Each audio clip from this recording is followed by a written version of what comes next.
Өмір ыдысы. Бірде бір дана өзінің шәкірттерінің алдында үлкен шыны ыдысты алып, оны ірі тастармен ернеуіне дейін толтырыпты. Осыны жасап біткеннен кейін ол шәкірттерінен ыдыс толды ма деп сұрапты. Барлығы «Я, толық!» деп жауап беріпті. Сол кезде дана майда тастар қорапшасын алып, ыдысқа шашып, оны сәл сілкіпті. Майда тастар ірі тастардың арасынан жайылып, ыдысты толтырыпты. Осыдан кейін дана шәкірттерінен ыдыстың толған-толмағанын сұрапты.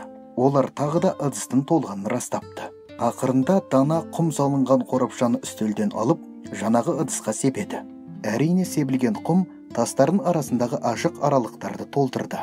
Енді дана шәкірттеріне былай депті: осы ыдыстан өз өмірлерінде көргендерімді қалаймын. Ірі тастар өмірдегі ең маңызды заттарды бейнелейді.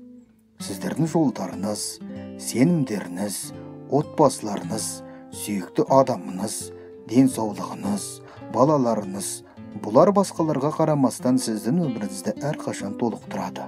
Майда тастар онша маңызды емес заттарды, мысалы жұмыс, үй немесе қызығушылықтарды білдіреді. Құм өмірлік ұсақ-түйектер, күнделікті әбігершілік. Егер басында ыдыстарды құммен толтырып тастасаңыз, ірі тастарға орын қалмай қалады. Өмірде де солай. Егер сіздер бүкіл күш-қуатыңызды ұсақ-түйектерге жіберсеңіз, ірі және маңызды істерге еш нәрсе қалмайды. Сондықтан ең алдымен маңызды заттарға назар аударыңыз.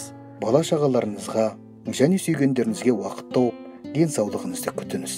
Сізде жұмысыңызға, үйіңізге, тойлауға және барлық қалған заттарға жеткілікті уақыт қалады. Ірі тастарыңызға қараңыз. Тек солар құнды, ал қалғандары жай құмдар.